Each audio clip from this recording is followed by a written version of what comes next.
"Why aren't you speaking to me?" I questioned, puzzled by the silence. "I've chosen not to engage with strangers," came the reply. Accepting this, I prepared to leave.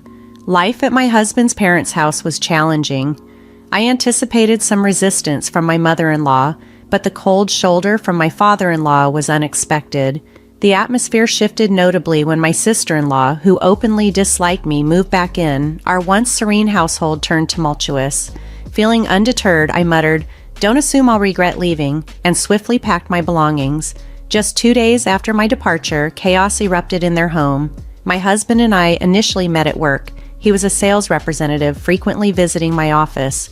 As we collaborated more, I found myself drawn to his kindness and charm. While not conventionally attractive, his personality won me over, and it wasn't long before we started dating. During our conversations, he shared that he grew up in a stable family with loving parents and a sister. My background was starkly different. I had lost my parents young and was raised in an orphanage. It was a difficult past to discuss, but he listened empathetically and reassured me of his unwavering support. Soon after, he proposed, eager to advance our relationship into marriage. Upon meeting his parents and revealing my upbringing in an orphanage, they were supportive and dismissed any notion that it would impact our marriage. This acceptance warmed my heart, although my sister-in-law's reaction suggested she was less pleased. At the time, I brushed off her surprise, attributing it to the initial adjustments of our growing relationship. As our wedding approached, my husband and I contemplated living with his parents. Although it was a serious consideration, I chose to maintain my employment, especially since my husband was due for a transfer. This decision, though small, marked the beginning of many choices I would navigate in my new life as part of their family. Despite considering leaving my job to move with my husband, my career was on an upward trajectory, and I had recently been entrusted with more responsibilities. After discussing it, we agreed that he would relocate alone following our wedding. I relished the idea of enjoying our early days as newlyweds, even planning long weekend visits to ensure we had some quality time together. Moving in with my in-laws right after marrying felt overwhelming, but my husband seemed more at ease with the arrangement, likely hoping it would alleviate his mother's concerns. Since I had lost my parents at a young age, the prospect of being part of a family was appealing, and over time I had grown fond of my in-laws despite the challenges of balancing work and family life. One day, an unexpected situation arose that tested our otherwise content living situation. It began when my usually bossy and anxious mother-in-law was out shopping and I was preparing to clean on my day off. My father-in-law, appearing more frazzled than usual, pulled me aside for a private conversation. "What's going on?" I inquired, noticing his discomfort. He hesitated, then shared his dilemma. "I need to take some time off work," he confessed, explaining how workplace stress and health issues were taking a toll on him. He worried about my mother-in-law's reaction. She was generally caring but prone to anxiety and could be overly critical. For instance, when he had previously taken a sick day, she had chastised him for not being more career-focused like his co-workers. My father-in-law had always been slender, but I noticed he had lost even more weight recently. Despite needing a break, he feared my mother-in-law's reaction to any mention of time off, especially since they depended on the extra income from his overtime hours. Reluctantly, he revealed that he had been sneaking out to see a doctor, and now, faced with the necessity of a break from work, he was in a bind. "If I tell her, she might leave me," he confided, a hint of desperation in his voice. The thought pained me. My in-laws had welcomed me with open arms, regardless of my past in an orphanage, and I felt a strong desire to support them. "Okay, I'll send you money every month to cover your expenses," I offered, determined to help him through this rough patch. "I'm sorry you're going through this. Try to get better soon and return to work when you can." "Thank you so much," he replied, visibly relieved but still burdened by the secret he had to keep. Following our conversation, he continued to pretend to go to work, maintaining the facade to avoid upsetting my mother-in-law. This secret added a complex layer to our family dynamics, but I was committed to supporting him during this challenging time. While I quietly transferred money to my father-in-law's bank account for his living expenses, my mother-in-law never bothered to check her bank statements closely, so she remained unaware of the transfers. He maintained the illusion of going to work daily, but instead, he sought solace and recovery in a mental health clinic and long walks in the serene mountains.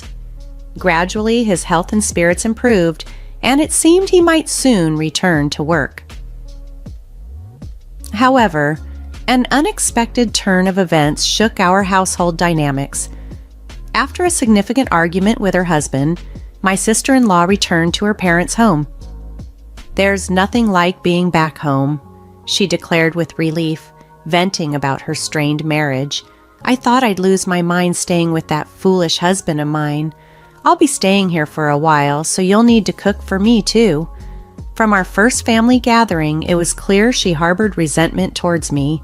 At her wedding, she grimaced throughout and later criticized my appearance to my face, suggesting her brother could have married someone more attractive. She also made hurtful remarks about my upbringing in an orphanage, openly calling it an embarrassment. Given that she had moved out after her marriage, I initially thought her presence wouldn't be a permanent issue in my life. Her sudden return, driven by marital troubles, seemed temporary. However, her stay extended, and her attitude grew increasingly bitter, particularly towards my father-in-law. Despite this, my mother-in-law had always treated me kindly, and I believed she would defend me against any harsh comments from my sister-in-law. Unfortunately, I was mistaken. One day, after returning from work, I sensed a shift in my mother-in-law's demeanor. She seemed distant and cold. Concerned, I approached her. "Is something bothering you?" I asked gently. Her response was chilling. "Did you know you've been talking about me behind my back?" she accused. I was stunned. "I've never spoken ill of you. You've always been kind, and I'm grateful. Why would I say bad things about you?" I responded, confused and hurt.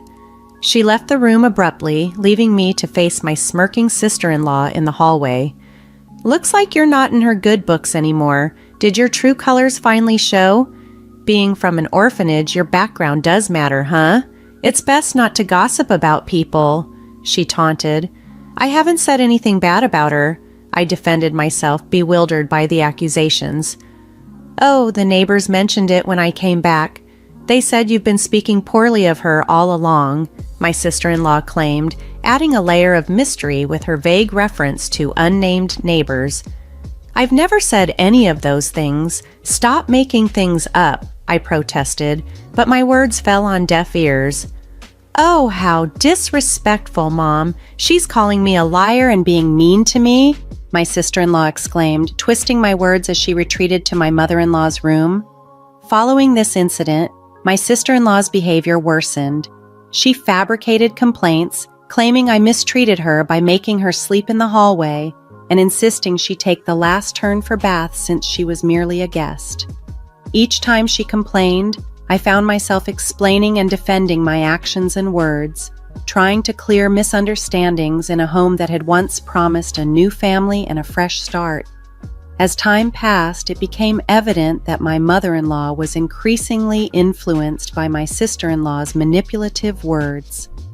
The situation grew more complicated when my sister-in-law prolonged her stay, and I couldn't help but wonder if she intended to make her visit permanent.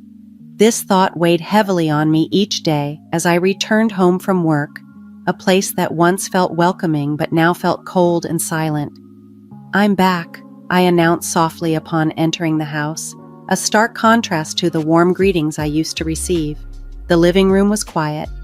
"I'll start making dinner," I said, trying to keep the routine normal. To my surprise, as I walked into the dining area, I found my mother-in-law, father-in-law, and sister-in-law already eating sushi together. My sister-in-law smirked. "Oh, looks like someone who isn't family is here. You weren't planning on having sushi, were you? My mother-in-law continued eating, her eyes glued to the television, ignoring my presence. If you wanted sushi, you should have told me. I came straight home from shopping, I replied, trying to hide my hurt. No one mentioned they wanted that, my sister-in-law retorted, dismissing me completely.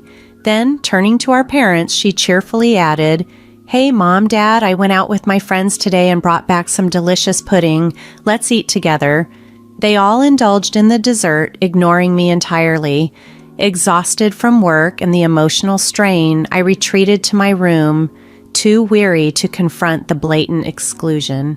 The following day, my sister-in-law, preparing for another outing with friends, asked me to drive her to the station. I can't. It's a weekday and I have work. Besides, we're not even going in the same direction, and you want to leave around noon? I explained, my patience wearing thin. Just take the day off, it's fine. Your cute little sis-in-law just wants a ride. She hasn't had a chance to relax since she got married, right? Can't you be a bit nicer to her now? She pleaded, trying to manipulate the situation. With all due respect, didn't you go out with friends last night after getting a late call? It seems like you've been going out almost every day since you came back. I have work. Please take the bus or train, I countered, standing my ground. As my mother-in-law and sister-in-law whispered to each other, I left for work, determined not to let the situation escalate further. However, the tipping point came that evening. Work had delayed me and I arrived home late, soaked from the rain, groceries in hand, bracing for yet another cold reception. As expected, they were eating dinner without acknowledging me, continuing the pattern of the previous days. But what awaited me in the courtyard was far worse than any cold shoulder. In the middle of the garden, illuminated by the dim porch light, lay a pile of my belongings, my designer bag that I had bought with my first paycheck, shoes that were a birthday gift from my husband, and even my work computer, all drenched from the rain. My sister-in-law stood there, smirking triumphantly. Having the strangers' things in the house grosses me out, so I threw them out. Flaunting a designer bag like that, how arrogant of you. Stunned, I turned to my mother-in-law and father-in-law. Why didn't you stop her? Have I done something to make you believe her lies about me bad-mouthing you and bullying her? Aren't you upset with her for what she did? I pleaded for some sign of support. My mother-in-law avoided my gaze and remained silent. Then finally muttered, I can't talk to strangers. I can't be friendly with someone who's not family. Hurt and bewildered, I asked, Where's my father-in-law? He had been the one I supported during his time off, the only one who seemed to appreciate my efforts to blend into this family. As the silence stretched on, the harsh reality of my situation became painfully clear. I had been managing the finances in our household, a task I undertook out of gratitude for being welcomed into the family. But when conflict arose, I found myself longing for some support, especially from my father-in-law, whom I had financially supported during his time off. As the tensions escalated, I hoped he would stand by me, but when the moment came, he merely walked past without a word and retreated to his room. That's it for me, I murmured to myself, feeling a mix of resignation and resolve. My sister-in-law, seizing the opportunity to twist the knife further, sneered, Oh, are you upset? I'm sorry, not. Honestly, I never liked you from the start, you know, coming from an institution and all. Just don't regret leaving. Good riddance, I retorted sharply. The decision was clear, it was time to leave. I quickly packed my belongings, aware that even though my father-in-law might worry about losing my financial support, he didn't make any move to stop me or defend me. His silence was the final straw. Driven by a need to escape the toxic environment, I didn't even discuss these issues with my husband before leaving. I suspected that my mother-in-law hadn't informed him of my sister-in-law's return or the ensuing conflicts. If he had known, surely he would have reached out, knowing the strained relations between us.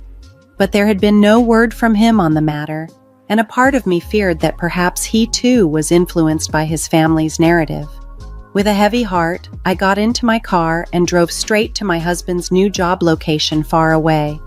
All the while, doubts about his loyalty and our future together clouded my mind. Perhaps he sided with his family, I feared, and if so, could divorce be the only solution?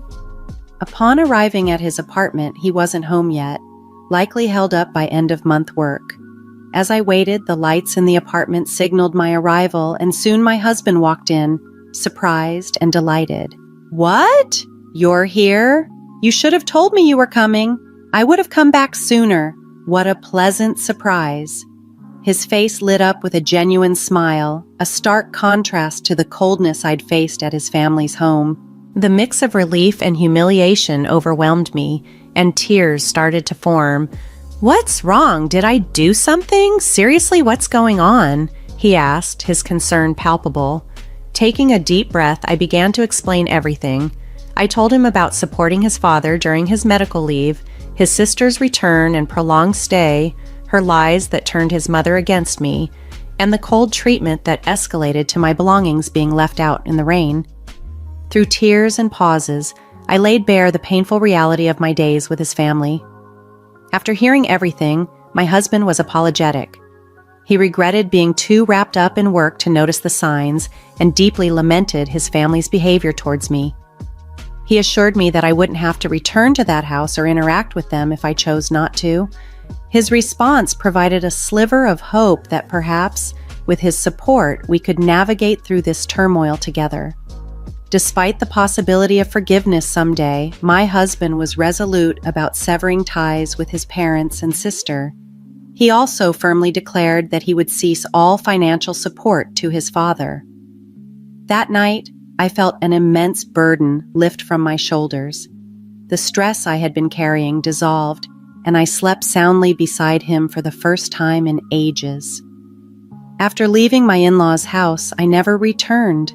Commuting to my husband's out-of-state location wasn't feasible, but fortunately, I had already arranged with my company to work remotely.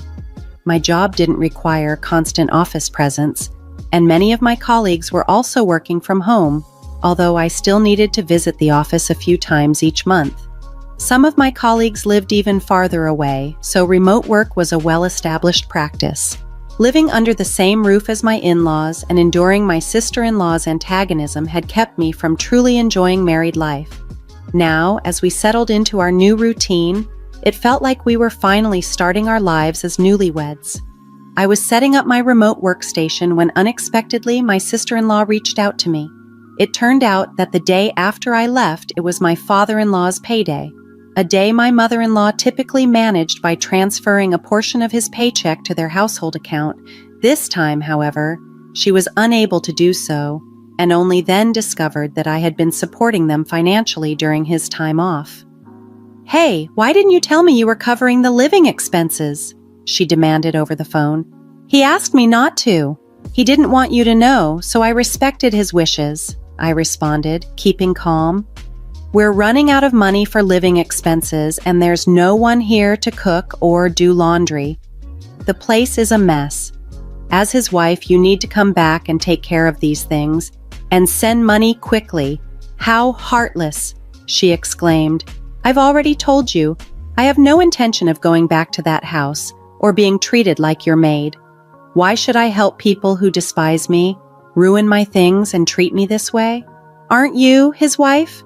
Without your help, we can't pay the bills or even shop," she continued, her voice desperate.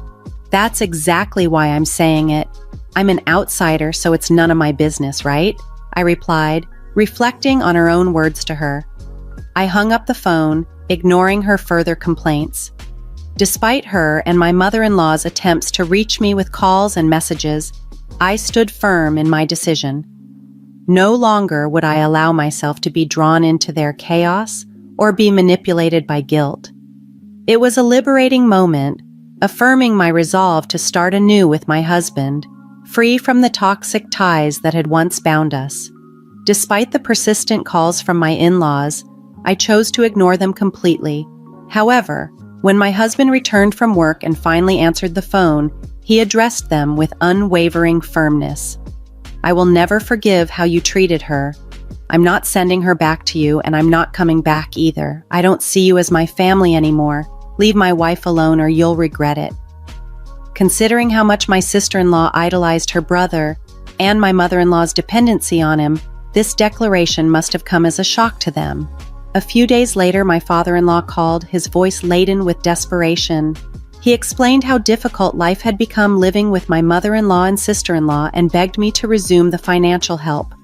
Although they had welcomed me into the family despite my orphanage background, their lack of support when I needed it most made me realize I owed them nothing.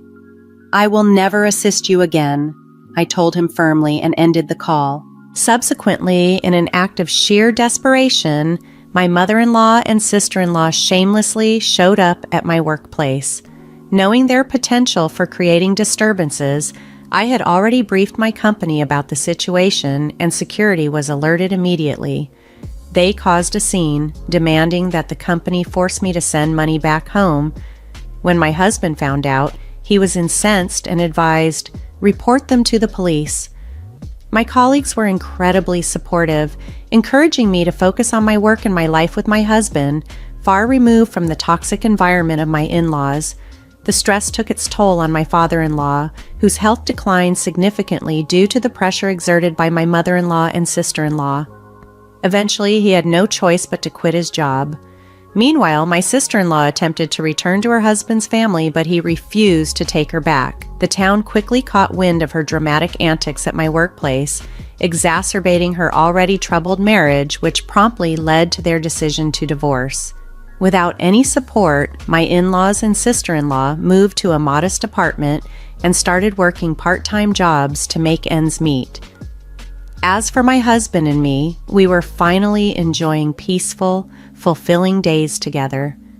Our home became a sanctuary of love and support, far from the strife we had endured. Recently, we received joyous news. We're expecting a child. The anticipation of meeting our baby fills us with happiness. We are eagerly awaiting this new addition to our family, cherishing every moment of this special time together.